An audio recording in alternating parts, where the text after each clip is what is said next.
my daughter and I, we like to go shooting. And even when she was 12, she said, Papa, you know, I really like shooting. I said, why is that? She goes, it's like meditation. I said, why do you say that? She goes, well, if you don't concentrate, you don't achieve the target. Okay. So very young, she realized that shooting, yeah, it's a skill, but it's also mental training. Welcome What up? to the Habits of the Few, What we got for him? where we discuss habits, rituals, and mindset tactics that you can use to reach your version of success. Yeah. And now, here's your host, Mona Bolfi. All right, everybody, we are live, and we have Eric and Krystal on the call. I will say this is the first time we've had multiple people at the same time on this podcast. Very excited to hear that. And I'm very excited, Krystal, to have you on the call because I have been an admirer of your father for 3 decades, I feel like, almost. Since I got into training, was introduced to Jared Leeper, who was introduced me to Eric, and then it just kind of spiraled out of control. I mean, I watched some of his videos that he does. He had some, what do you call them? Like keynotes? Just to get like motivated. I'm like, all right, I'm not doing enough. I'm not doing enough. Come on, Charles, let's go. You know? It's certainly be motivating. Yeah. Well, I'm so happy to be here. Yeah, he was an incredible man. And I know we're going to dive deep into that conversation, but I just want to ask you, this is a question that it's been in my mind since we found out about this call, Krystal. How was it like growing up with such a, I don't want to say the word masculine because that word has just been destroyed, but a powerful, kind, intelligent human being as a father, and being able to see through the eyes of, you know, third person, obviously, it just seems like he is how I want to raise my girls, because I have all girls. I have three daughters. And, you know, 2 of them are going to be going into Brazilian Jiu-Jitsu here next year. And I'm just, it's so cool to be able to see that. So my question is to you, was it as amazing as it looked, or were there times where you're just like, man, Dad, just leave me alone. I just want to chill and be on Snapchat? That's such a hard question to answer. I feel like any relationship, there's pros or cons to it. I mean, I'm so grateful for that experience, just him as a parent, especially when it's come to like how I approach sports, school, anything like that. I guess the only downside is sometimes it did feel so intense because he was so used to such a competitive level that I felt that I couldn't even get close.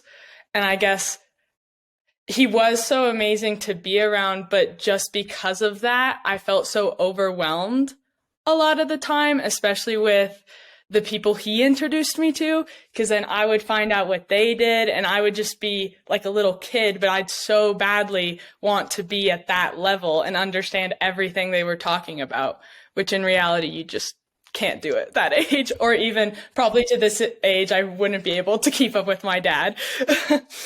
Was it like a combination of just inspiration and maybe a little bit of overwhelm? Because it sounds like you were inspired a little bit. Oh, most definitely. And especially like my father was someone you would want to impress. Yeah. And he would always reward, for lack of a better word, reward behavior if he knew that it was coming out of like hard work more than anything else. Like if I just did something and I was just good at it, I wouldn't get the same kind of response or praise if I wasn't good at it before, or if I had just worked my ass off and then got to where it was actually impressive or that kind of stuff. So that has definitely pushed me in a lot of other areas, because I don't think praise is absolutely necessary, nor do I think it's always warranted. So I think there's a lot more value out of working, then the reward comes later. I guess. So And that's something was the reward like, I guess, was the reward did he reward based on effort? most definitely. And just, he could always detect my attitude towards Yeah. things. And I think this definitely tied in with his career as well, because I know that, so my dad had a grateful log, and then he made me have one.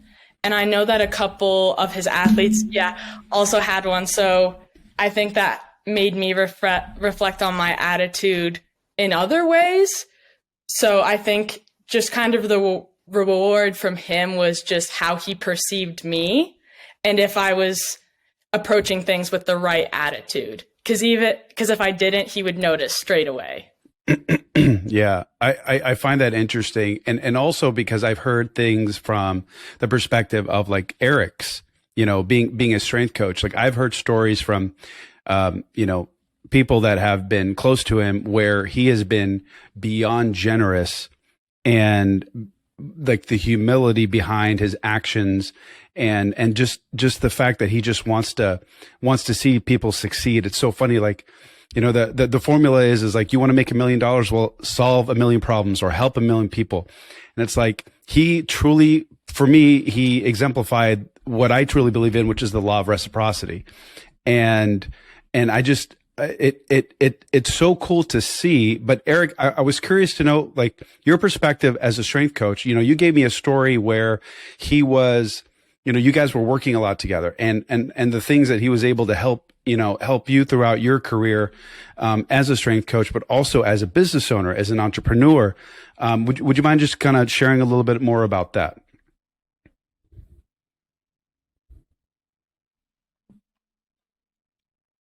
Eric, you're muted, brother.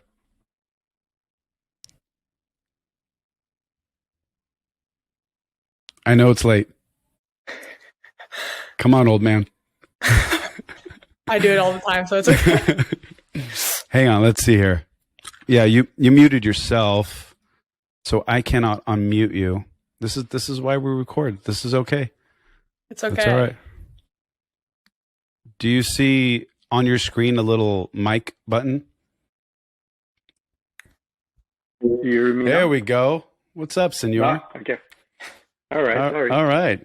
I had to change because the other one cut off. Okay. You're fine. So so one of the things that we had when we were in seminars is that we always have supper after that. So one night he just said, "Let's go for supper." He knew that I wanted to open a gym, and I wanted to have maybe an hour talk with him, and that's it, because I knew all the other coaches wanted to talk to him. So I said, I just need an hour of your time, so let's go eat.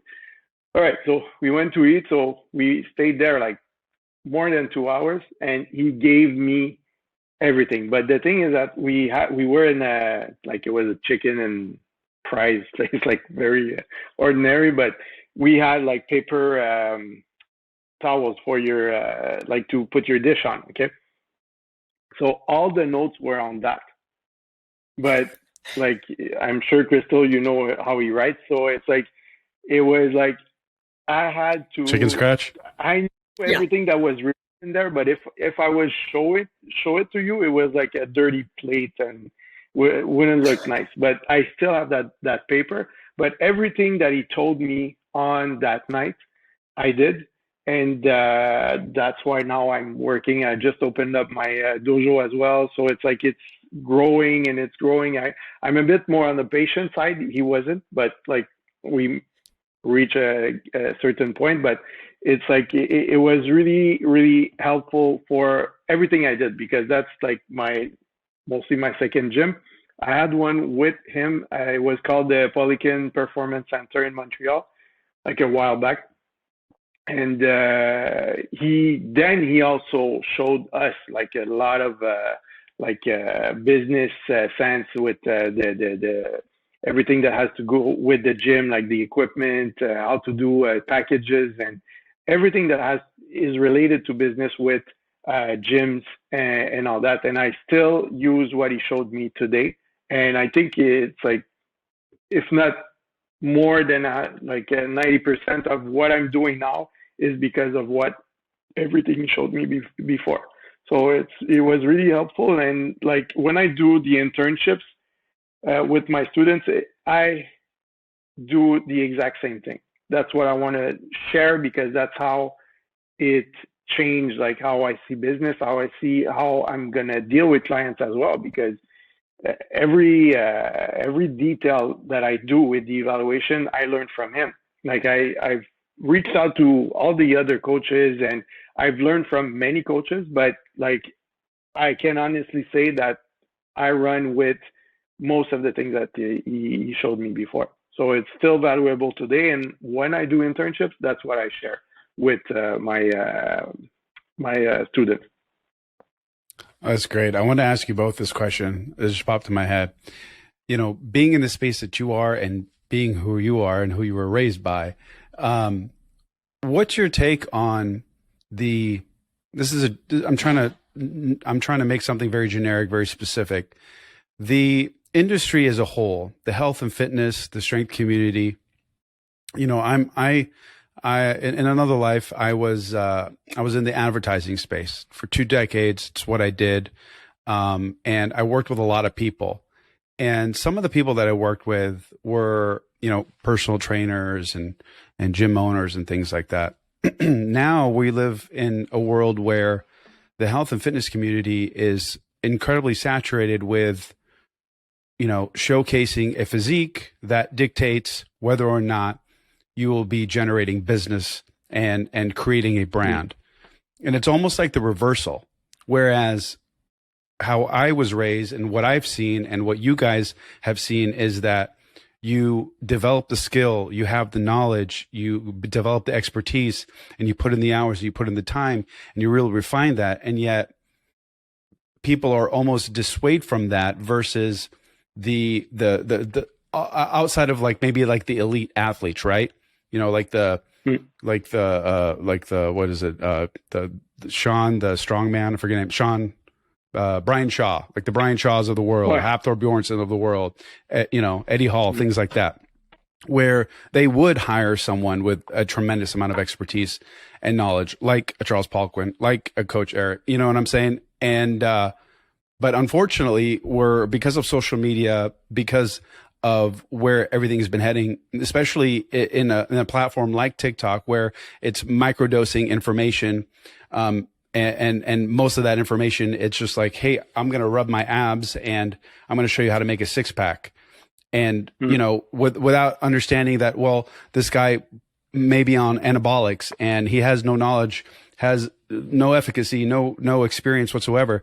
So how does that, I guess, do you feel like it's been tarnished? Do you feel like it's been, it's evolved into something that it shouldn't be? Or do you think obviously there's still a place for the top guys like yourself, but do you feel that because of the industry of where it is today, it is almost soiled the good name of really what health and fitness is, in a sense? Mm-hmm. Who wants to go first? Yeah. Go, Krystal. Go, Krystal. I can go first. Then, I honestly don't like where it's going. Yeah. Because I always did the basics and it always works. Okay. If you start with the basics, but now people are looking for the most flashy or the most innovative techniques, and then that's it. They're gonna make their opinion on a small video of like 1 minute of that guy, and then okay, that's gonna be the next big thing. And you gotta be create some interesting stories in Instagram as well, and stories or whatever, and that's to have a big break or to be like important or to be successful now, which before was like with what you have done before, but now people don't really look into that, or it's the second thing they're gonna do. But again, it's like it's going more towards the online training now. And we know that online training, usually it's like you have a few packages, but everybody gets the same program usually. Yep. And you go and it's like a big market, but not too much of a people to people business. It's like, I don't really like online training. I have a few, but they go, let's say I have a few from Cirque du Soleil that they travel all over the world now. It's starting again. But again, those guys, I'm going to do it. But for anyone, I would prefer to train people one-on-one, like face-to-face, than doing them online. But I always did that before. So I don't like the aspect of what the pandemic did to shift everything online. And I don't want to talk about the metaverse because that's even worse. I'm not getting into that, but it's like, that's a 2-hour conversation. I don't like where at least. It's going. Like, everything's going to be online. Everything has to be online. If you want to be successful, you got to think like for the future. It's okay. I think it's normal evolution, but for the fitness, I'm not like too keen to it. Well, just to give you like a personal example, I reached out to you a while back and said, "Hey, what is your investment cost for like essentially online training?" And it was an acquaintance of mine that saw our podcast together, and I don't know if he had followed you or whatever. And when I gave him the price, he said, "Well, I can buy." I didn't tell you this, but he said, "Well, I can get this template that is done everything that I need, health, nutrition program, for X amount of dollars. And I don't see why I would need it." And so like, I can't communicate with people like that who don't understand the value proposition over something, right? It's like, it's like you're buying gold versus fool's gold. There is absolutely 1000% difference between the two, but because you can't differentiate, and that's the other thing, it's like, okay, well, now people aren't getting educated enough. They're getting manipulated in a market where, social media is really just word of mouth. It is word of mouth online, and people have always been successful without advertising, and they're always going to continue to be successful without advertising. In the modern sense, just because I have a successful business doesn't mean I necessarily have to run TV ads, commercials, or radio ads or whatnot, right? This is 20 years ago. Same thing applies today. Now, it can help with the right strategy and market, blah, blah, blah, blah. But if you build a book of business and you've been doing this for 30 years and you're well known in the industry and you've set yourself up, then you can continue to grow and succeed and blah, blah, blah, blah, blah. So, but I think the issue isn't so much in just the saturation. I think it's in the lack of information and the real education behind what is happening. And people have, look at us as human beings. Like, the reason why TikTok is successful is because they are microdose, little tiny, 20-second blurbs of videos. They've extended it to 3 minutes, but they're really quick, right? So it's like you get this stimulus, what this most people attention has. Yeah. Just a quick dopamine hit and my attention span is done. I can't sit through something that is going to teach me something and I'm going to get better because I have the attention span of a hummingbird or whatever the case may be. Like, it's pretty terrible. Wow. It's pretty terrible. And I think that's the cause and concern. Krystal, your thoughts? If you can pass, we can go to the next one. No. I think I have just an interesting perspective, or a different one, at least just from we're old farts. No, but even just growing up with my dad, when things started to transition media-wise and he realized that he needed to put so much more online, I remember how much he dreaded it. Because he's like, now it's like the people that would come to seminars and travel, it was the same principle we talked about earlier with the hard work aspect. He valued people who would take the time, money, all of that to actually learn from him and interact with coaches. Because I even know, just attending some of his seminars or some of the seminars we have had, just interacting with the coaches and the students is so much more rewarding than anything I've seen online. And I think when you're specifically talking about the transition of the fitness industry to internet and social media and all of that, I notice a huge difference I think especially because I'm in the age range where most people start to get into fitness. Yeah. Like you're finally at a high school sports, all this stuff, and now you can kind of have the free time to discover fitness, or at least that's what I've noticed. And especially since my age group loves like TikTok, Instagram, all of that, all the fitness stuff is immediate pretty much. Mm-hmm. And you can become, TikTok famous just by having a nice body and you post your workouts. And then all of a sudden you have a whole platform just because you have a good physique. Now, you could know all of these principles and all of this other stuff that gave you that, or you could just be genetically blessed and the workout program worked for you. When you're 17 to 21 years old, it is highly unlikely. And that's the thing. It is highly unlikely, and it goes back to like knowledge and expertise. Going back to your statement about like having to travel to go to these like keynotes, these seminars that he hosts. One thing I've seen someone, I think Christian has done this. Thibarmi, I can't pronounce his last name. I don't want to butcher it, but Thibodeau. He does some, he'll do like these online seminars where you have to have an investment. I thought that was interesting because what people do in the high ticket space is that in the service industry, whether it be like generate business leads, sales, whatever, customers, or you want to learn a skill, they'll run a webinar, which is essentially like this, and they'll do it live, and then they'll sell like a high ticket thing. But now what they're doing, some of these smarter people are like, hey, you want to get this information for you to attend, because we have limited seats, just like a physical space. There's an investment, whether it be $100, $500, $1,000, doesn't matter. That's irrelevant, but they're utilizing this as an investment just to get people to understand that when they're there, they have to be there and they're willing to sit down and learn and whatnot. So that could be like the pivot that could alleviate some of these pain points that I'm seeing in the space, but it's so dramatic. Anyways, enough talking about that. I did want to. No, but you know what? That's good, because that's exactly the point. There's some people that the coaches that they want to have the personal experience, like the one-on-one and live personal experience. So they're gonna pay the extra amount to go there. And you're buying access. Now, exactly. And like you wouldn't get the same, even if you called Charles to get a consultation. It was expensive, but it was never going to be the same as if you're sitting down with him, and because Charles was like that. He felt how you were, and he was able to match the energy.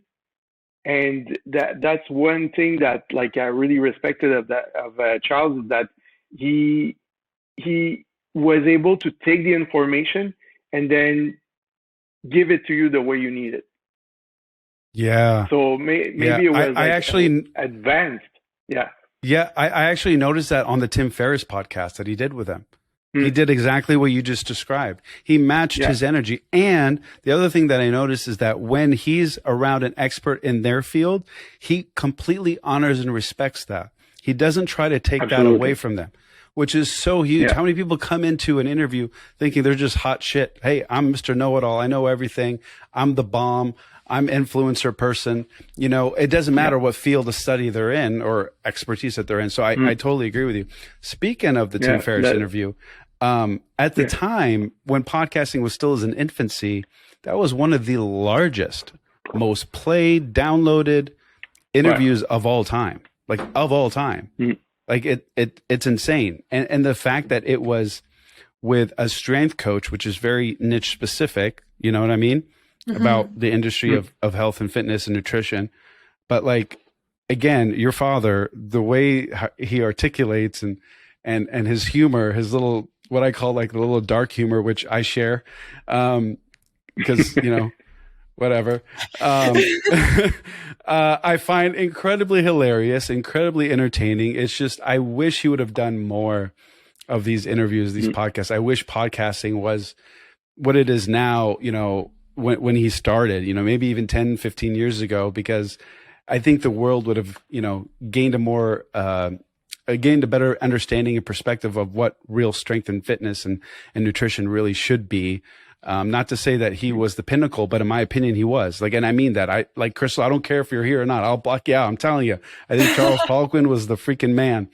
And it's just sad that I never had the opportunity to meet him, but so grateful that you're here and taking the time to do it. And so grateful for you, Eric, for being able to set this all up. Like when you texted me, I literally I ran to my wife. I'm like, honey, look, guess who I get to have? Charles Poliquin's daughter is going to be on my podcast with Eric. She's like, what? Who? Like Poliquin, you know? Oh yeah, that guy. I'm like, yeah. Oh my God. Okay, bye. So it's a big honor for me that you're here and that you're both taking the time to do it. So my next question to you about your dad, and either of you guys can answer this question. How long did it take him to get to the Charles Poliquin that everybody knew?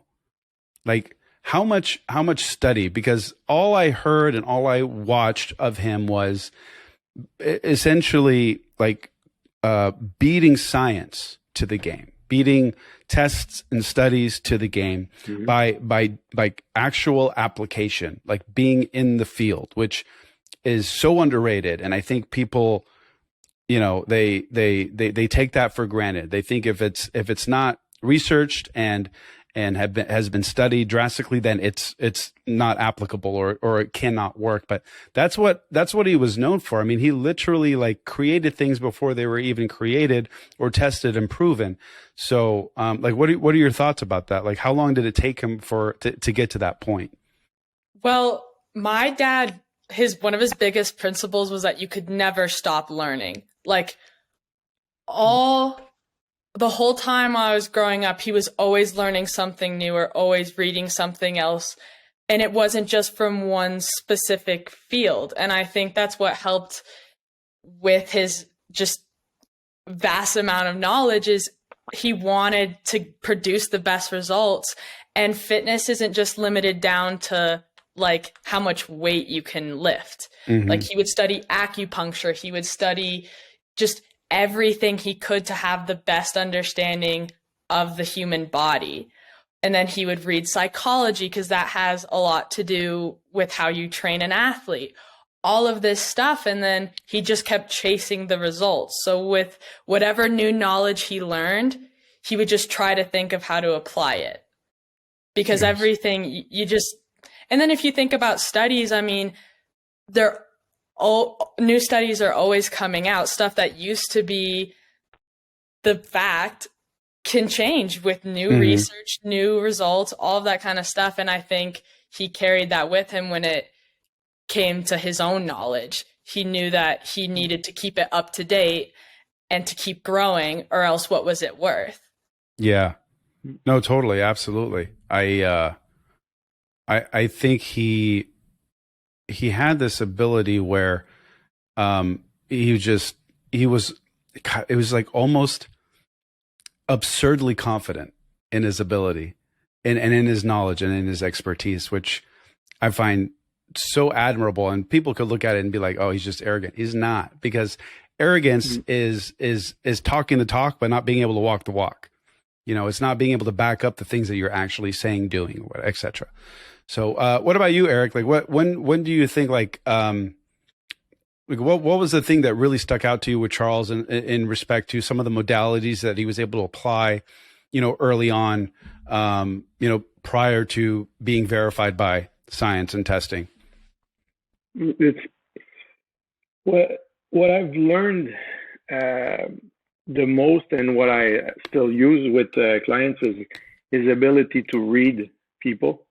And like I said, matching the energy, but also while doing it, he learned a lot from how to deal with people as well. So I think that's why he was so successful and had results fast, is his ability to pinpoint like what aspect, what habit he could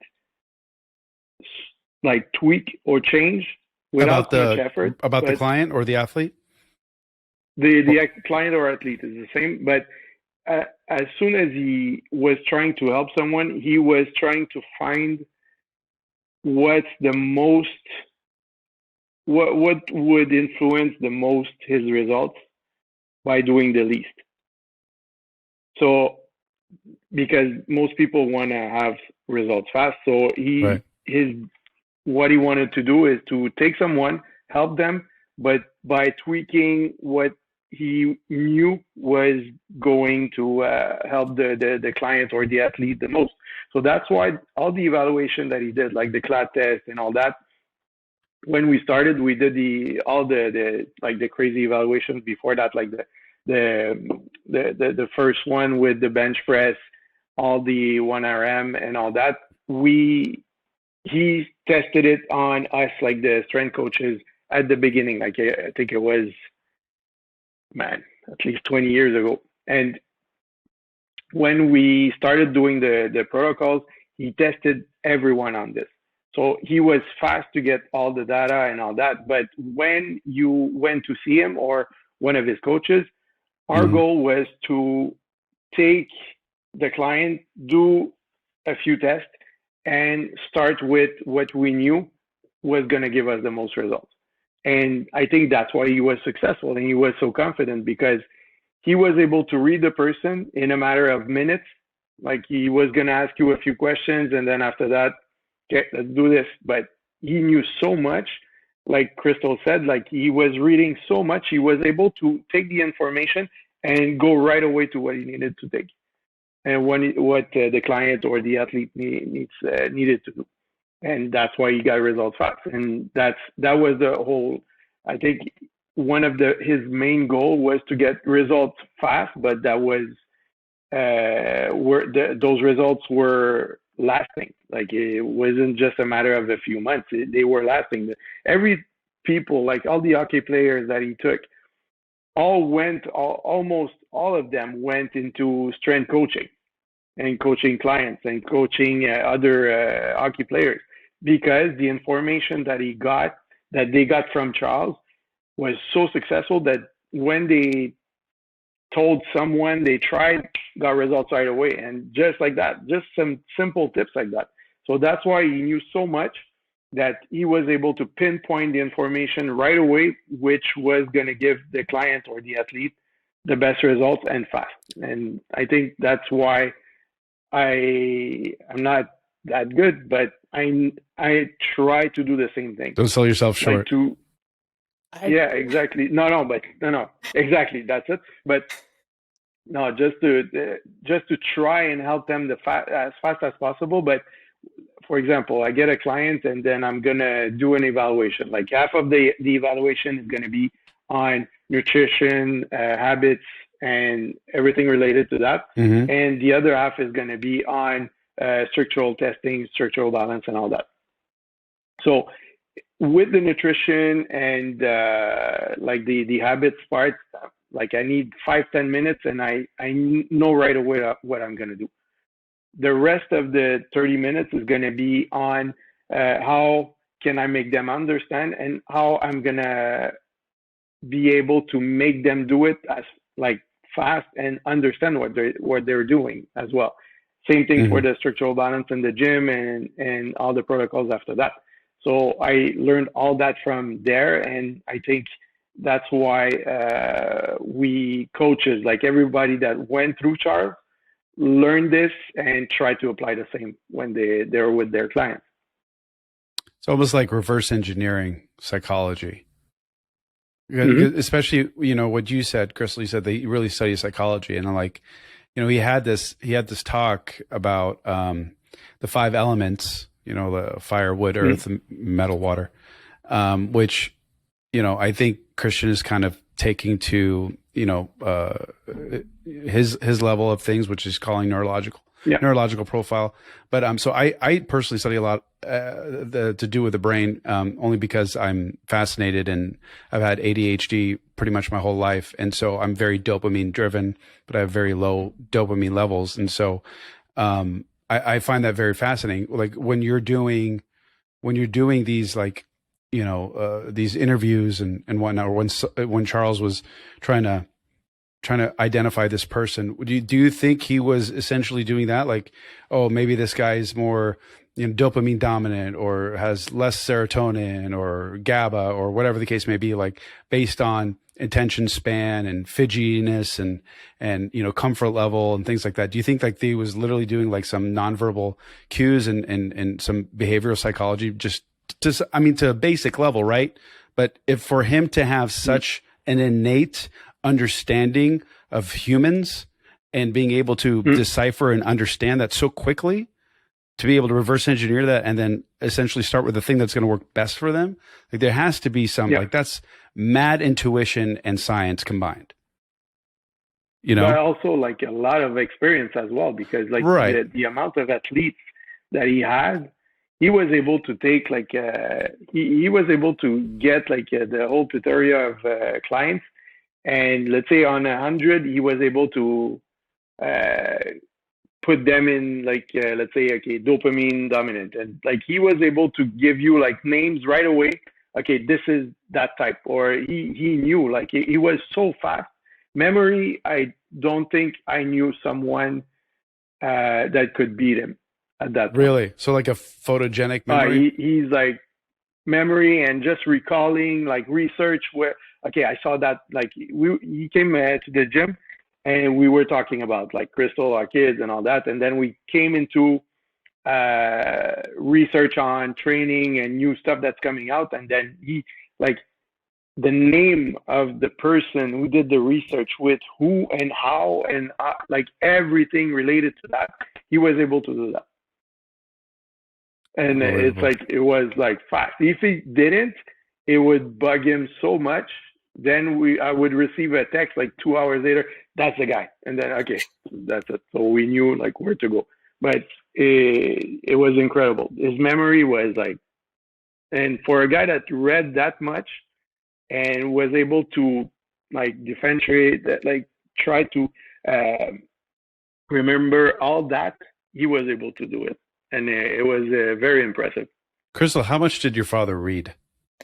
Well, he read a lot, but the thing is, I've never known anybody who can read as fast either as my dad. Like I'd ask him, to look over my paper or something, and I thought it would take him a lot longer, and he would just go, okay, well, this is what you need to, like, it was like nothing to him. So I don't think he spent a good amount of time just because he was able to go through it so quickly.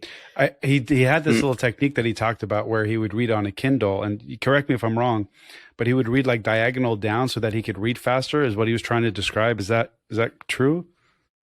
I don't know. He never told me that, but yeah, I remember he said something or an X, something like that. Yeah, so that he can like go faster. He said ever since like the Kindles came out, he's like hyper productive or something. Yeah. No, for real. I have a fun question. Okay. And whoever answer, both of you answer, but what do you think, Charles's, I guess his favorite program that he either adopted, created, modified, whatever the case, cluster sets, German volume training, the 5-8 method, contrast sets, whatever. I don't know.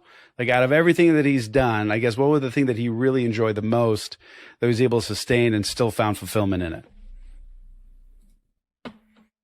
Anything that has to do with arms. I was just about to say, it has some bicep exercises with a giant thick handle. Oh man. Isn't it funny that like at the time where he was wanting to develop these just monstrous thick grip handles, and now we're living in a world where it's just the norm. I mean, you could literally, like, that's just, you can buy it when there's no thick grip in the gym, it's shit. So it's like, and there's a lot. Yeah. The dumbbells now are a bit thicker. Like he came out with that. Yeah, I mean, I have a knurled axle bar, like an axle bar. It's really thick. So like being able to use, like, that's common. And I actually found it in a commercial gym too, and some other things, some other appendages. And also I've been noticing a lot of like grip work, grip attachments and things like that, which he was a huge advocate of. I mean, I've never seen your dad in person, but his forearms look like Popeyes. Like correct me if I'm wrong. Yeah. It's legendary. Legendary. Go ahead. Oh, well, this is such a tangent, but you just reminded me because of his forearms. My dad was really big into pressure points along with martial arts just in general. But there's this one pressure point here, and it was always super hard to get to on him because of his forearms. Like I could never get to it. Because they're so thick and has like levels. Yeah. And I remember one time he took me out to breakfast before school, and his arms were just resting on the table. And I think I was around 11 or so. And I asked him, I was like, can you hit someone's pressure point? Like just hit it? And he's like, yeah, sure. I guess you can. And so I just reached over and I just slammed into his forearm. And I was so proud because he couldn't move it for about 10 minutes. Oh my God, So that's good. I'm pretty proud. And the thing is that I'm sure he was proud too. Yeah, I was gonna say, well, she got me. It was a little awkward for him, but yeah. Did you get his dominant hand? You got his dominant hand. Oh yeah, so he couldn't eat for 10 minutes. Yeah, he just had to rest there for a bit. But yeah, I mean, and then with the arm protocols that you guys were talking about, I was just thinking about his gym and the springs we have here. All the dumbbells are those thick, but I remember when he first ordered them, he was so excited that he could finally get them the way he wanted with the thick grip. So it's definitely an accurate statement for sure. Do you still have them? Mm-hmm. Oh, fantastic. I love them so much. I hate it when I have to go back to school because we don't have those kind of dumbbells. And I always notice such a difference in my strength when I go back. Absolutely. It's the worst. For me, it's elbow pain. It's constant elbow pain with the thinner handles. I mean, I can't remember the last time that I actually even like bench pressed or overhead pressed with just a regular standard barbell. I'm either using like my cambered bar, which is about 2 inches thick, or my axle bar, only because it's more comfortable on my elbows. It's more comfortable on my shoulders, and all around it just feels good. I want to ask you a question. You don't have to answer it if you don't want to. If it's gonna make you sad, we'll cut this out. But I just wanted to know what. And again, you don't have to answer this question. But what are you gonna miss most about your dad? Oh man. I think one thing I think a lot about now that I guess I miss the most is just how much I've grown and changed since his passing. And I think at the place I am now, what I miss about him the most is his knowledge. I think that's something I really took for granted as a kid, just because it wasn't something that I found necessary or even had interest in, just because it was his job. And I did think it was cool, but I didn't see the need for me to have it. Mm-hmm.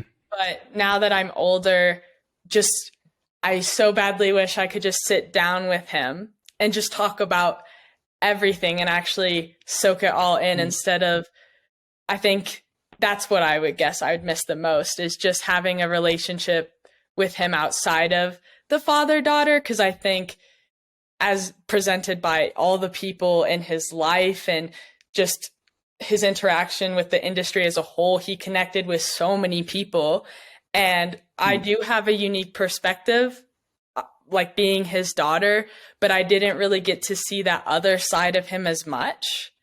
And I think with age that would have changed. Built a friendship outside of just the father-daughter role. Yeah. Yeah. So I think that's something I'm sometimes envious of when it comes to other people, is their stories that they share with me about him or whatever, just because it's not the same relationship. So why should I have the same stories? But I guess that's something. Can I give you just one comment to what you're just saying? They may have had that side of him, but nobody had the side that you did. No one.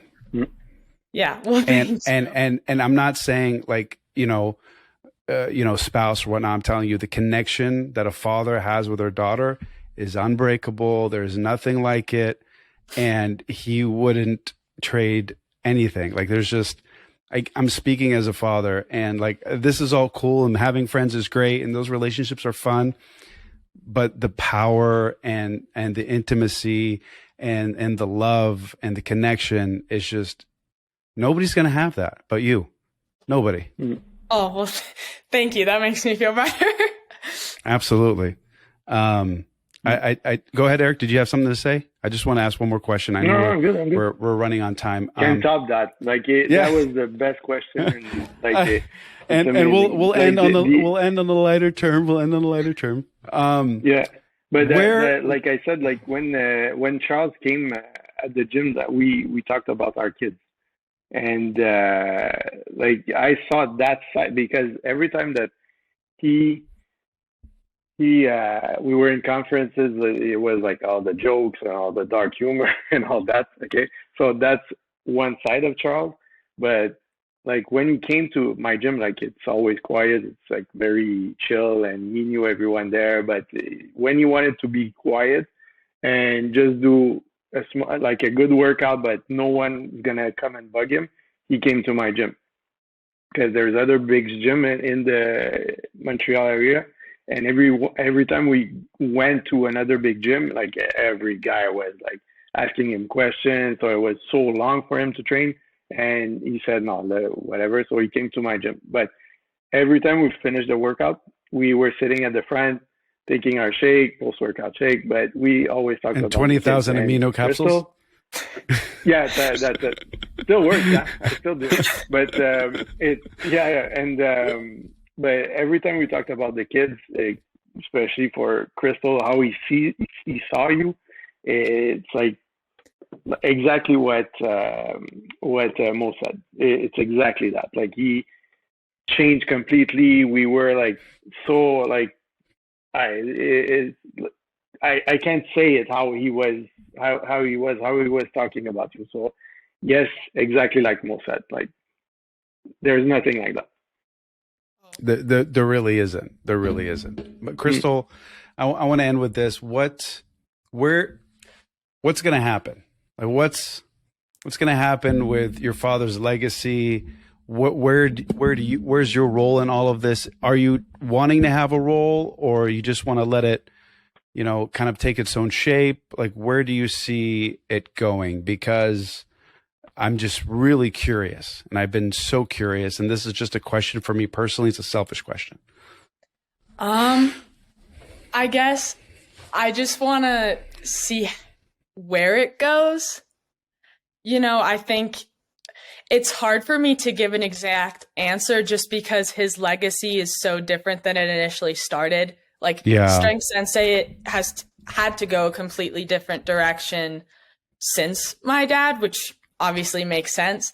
But I just want it to keep growing. And I mean, we have an amazing team of coaches, and I think it could serve as a great education platform. And I really want people to just keep using it like that. And I think we've had to make adjustments because of COVID and just a bunch of things in navigating. Sorry, our garage is very loud. Navigating through all of that, I think, it's hard to give an exact answer because you never know how things are going to change and adapt. But I just am excited to see where it goes, and that hopefully it keeps growing. That's what I would like for it. Are you involved in it at all? I am. It's just I definitely took a back seat. Yeah.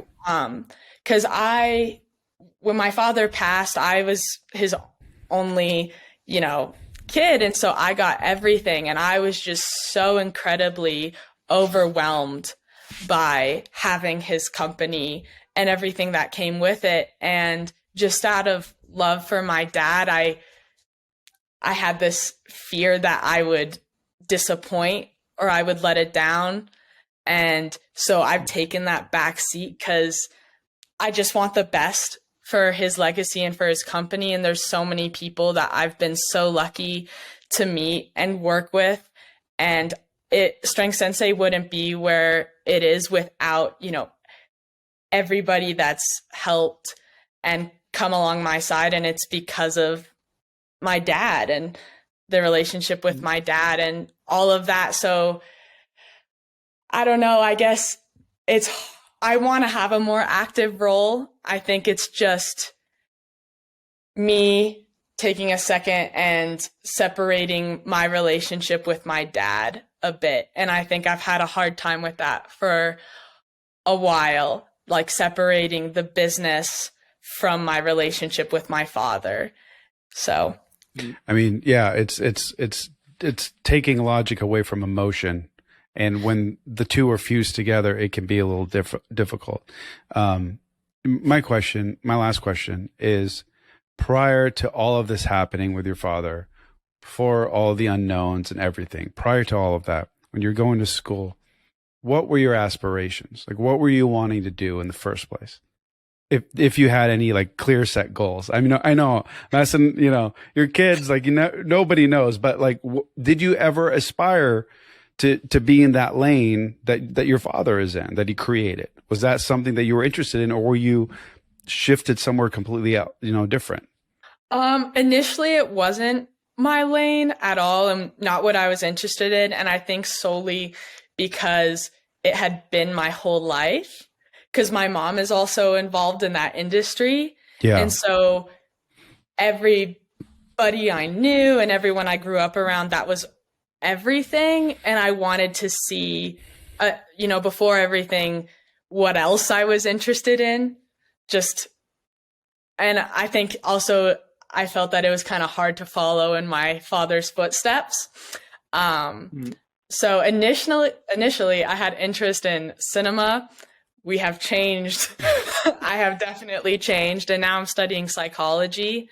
And Awesome. I have an interest in sports psychology specifically. Very cool. So Very useful. I've found my way back. Very yeah. cool.